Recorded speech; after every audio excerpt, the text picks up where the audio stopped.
Assalamualaikum warahmatullahi wabarakatuh.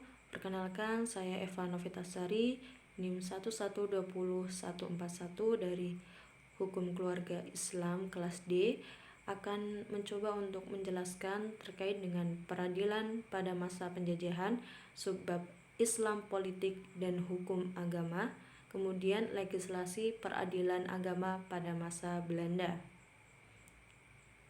Islam, politik, dan hukum agama. Hukum dan politik dalam Islam adalah dua sisi yang tidak bisa dipisahkan.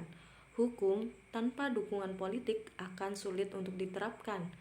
Politik yang mengabaikan hukum akan mengakibatkan kekacauan dalam masyarakat. Semakin baik hubungan Islam dan politik, semakin besar peluang hukum Islam untuk diaktualisasikan. Dan berlaku untuk sebaliknya, jika hubungan antara Islam dan politik itu cenderung buruk, akan kemungkinan besar peluang hukum Islam tidak bisa diaktualisasikan. Kemudian kita tarik ke belakang, kita udah mengenal terkait dengan Piagam Madinah. Nah, di situ merupakan bukti jelas sejarah bahwa umat Islam itu pernah kuat secara politiknya.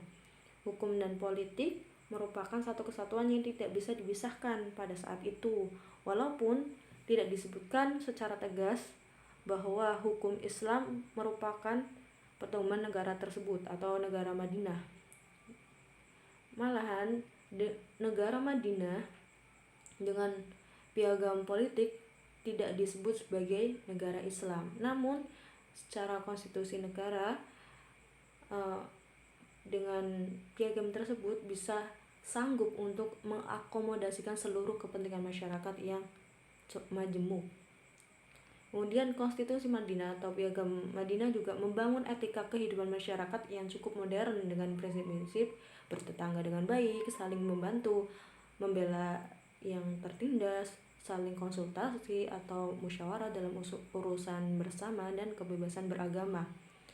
Negara Madinah membuktikan bahwa kepentingan umat Islam dan non-Muslim terpenuhi oleh negara tersebut, tidak ada diskriminasi terhadap golongan tertentu.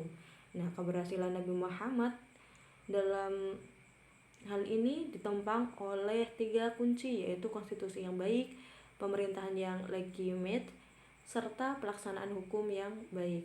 Nah, hal ini juga terjadi ketika masa Khulafaur Rasyidin, disusul 2 dinasti berikutnya, yaitu Umayyah dan dinasti Abbasiyah.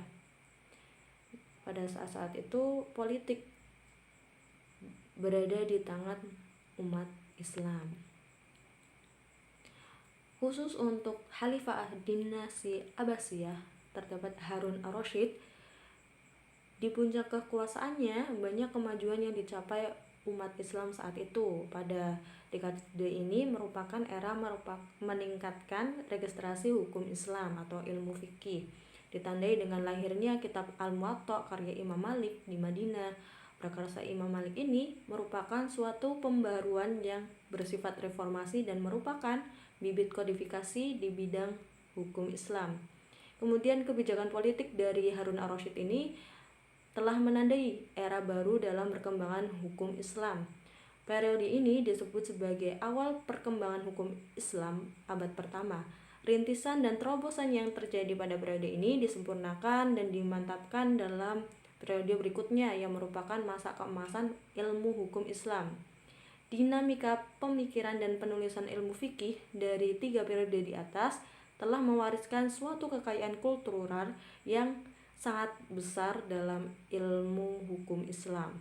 Kemudian pada abad berikutnya, kemelut politik melanda dunia Islam, antara lain karena ditandai dengan jatuhnya banyak wilayah dunia yang sudah digenggam oleh Islam itu jatuh ke dalam tangan penjajah asing atau barat. Nah, akibatnya perkembangan ilmu dari dunia Islam mengalami kemandekan atau stagnasi, termasuk stagnasi perkembangan ilmu hukum Islam bersamaan dengan timbulnya hambatan atas penerapan hukum Islam di tengah umat yang menjadi rakyat jajahan. Karena salah satu strategi kolonialisme pada saat itu ialah pemaksaan hukum-hukum asing terhadap rakyat jajahannya. Nah, dalam keadaan demikian, hukum Islam yang boleh diterapkan oleh umat Islam tinggal hanya hukum ibadah dan hukum keluarga saja. Kemudian sebab yang kedua adalah legislasi peradilan agama pada masa Belanda.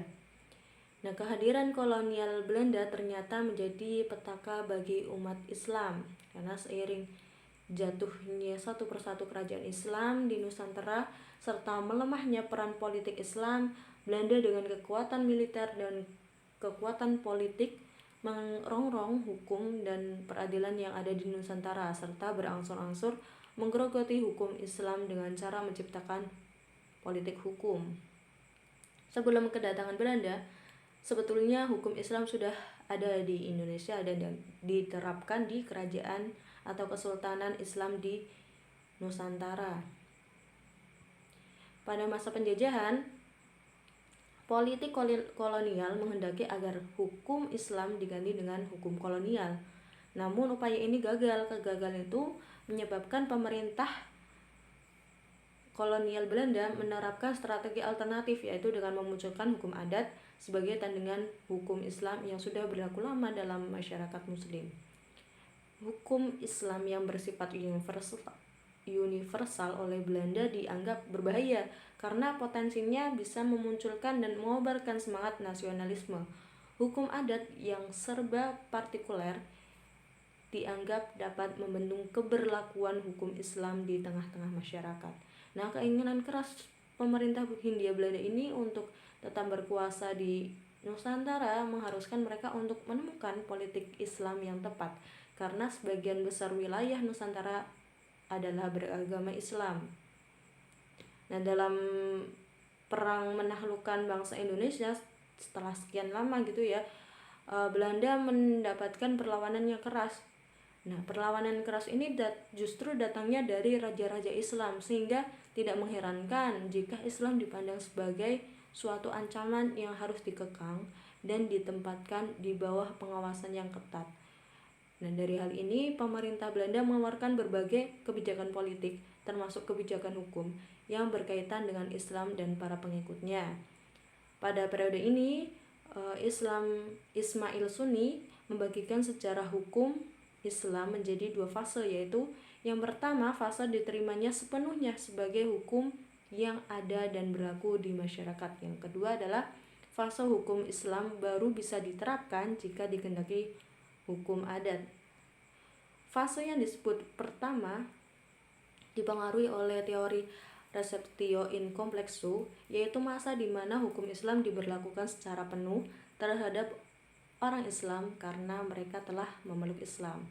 Nah, atas pengaruh teori ini, pemerintah kolonial pada masa itu mengakui bahwa hukum yang telah berlaku sejak berdirinya kerajaan-kerajaan Islam di Nusantara seperti hukum keluarga, bahkan hukum keluarga Islam selanjutnya diakui dan diterapkan dengan bentuk peraturan Resolute der Indische Regering tanggal 25 Mei 1760 yang merupakan kumpulan hukum perkawinan dan hukum kewarisan Islam yang dikenal dengan Compendium Vergere.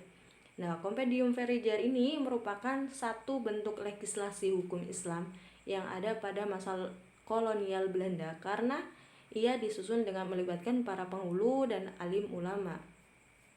Nah, fase berikutnya terjadi pergeseran kebijakan politik hukum pemerintah kolonial. Perubahan ini terjadi tidak lepas dari adanya perubahan peta politik di negeri Belanda sendiri, di mana parlemen Belanda dikuasai kelompok Kristen konservatif. Nah, pada awalnya pemerintah Hindia Belanda ini ingin mengganti doktrin receptio in complexo dengan teori unifikasi, yaitu menerapkan sistem hukum kontinental atau sistem hukum yang digunakan di Belanda terhadap orang Indonesia. Namun ide tersebut mendapat pertentangan keras dari para ahli hukum adat, terutama Van Vollenhoven, seorang sarjana hukum adat. Menurutnya, penerapan hukum unifikasi hanya akan memunculkan penerapan hukum yang artifisial dan tidak sesuai dengan kesadaran sosial masyarakat Indonesia. Nah, para ahli hukum adat Belanda, terutama setelah munculnya tokoh fenomenal seperti C. Snok, Hoortjonge, yang diangkat oleh pemerintah Hindia Belanda sebagai penasehat untuk urusan pribumi dan Islam, kemudian memperkenalkan teori receptie. Nah, gagasan teori ini sebagai pengganti atas teori receptio in complexu menjadi salah satu nasihat penting bagi Snok dalam pengambilan kebijakan hukum kolonial. Menurut teori receptie ini, hukum yang berlaku di Nusantara bukanlah hukum Islam, melainkan hukum adat. Ke dalam hukum adat itu terdapat pengaruh hukum Islam. Oleh karenanya, hukum Islam itu baru mempunyai kekuatan berlaku kalau sudah diterima sebagai hukum adat. Dengan dasar teori ini, maka hukum Islam baru dapat diakui keberlakuannya jika dikehendaki dan diterima oleh hukum adat. Nah, pendapat Snok ini selanjutnya pada tahun 1929 diberi dasar hukumnya dalam Undang-Undang Dasar Hindia Belanda yang menjadi pengganti dari RR yang disebut Wet of the Staatsinrichting van Nederland-Indië, disingkat Indische Staatsregeling atau IS. Dengan dasar IS ini, keberadaan hukum Islam dicabut dari lingkungan tata hukum Hindia Belanda, sebagaimana yang ditegaskan pada pasal 134 ayat 2 bahwa dalam hal terjadi perkara perdata antara sesama orang Islam akan diselesaikan oleh hakim agama Islam apabila hukum adat mereka menghendakinya, dan sejauh itu tidak ditentukan lain dengan suatu ordonansi. Pada pertengahan tahun 1937, pemerintah Hindia Belanda mengumumkan pemindahan wewenang pengaturan warisan kepada pengadilan negeri lewat pemberlakuan Stadblad 1937 nomor 116. Dengan ketentuan ini, maka apa yang menjadi kompetensi pengadilan agama praktis hanya di bidang perkawinan, dan hal ini menjadi mereduksi lingkup peradilan agama. Nah, kebijakan hukum kolonial Belanda ini di akhir penjajahannya dengan mereduksi kewenangan peradilan agama serta memarginalkan posisi hukum Islam dalam hukum kolonial lewat politik hukum adat ditujukan untuk menghambat dan menghentikan meluasnya agama Islam, karena agama ini mengajarkan perlawanan terhadap kolonialisme Belanda. Selain itu, politik hukum ini merupakan implementasi politik divide and impera atau politik pecah belah kolonial Belanda untuk melemahkan kekuasaan atau kekuatan perlawanan yang dimotori Islam dengan cara membentuk semacam lembaga hukum tandingan, yaitu dengan memelihara adat kebiasaan dan menghidupkan kembali lembaga-lembaga adat kuno yang sudah hampir lenyap. Mereka menghantam peradilan agama juga dikarenakan peradilan agama merupakan simbol kekuasaan eksistensi dan juga bentuk legislasi hukum Islam dalam hukum negara. Sekian penjelasan dari saya, mohon maaf atas segala kekurangan. Wassalamualaikum warahmatullahi wabarakatuh.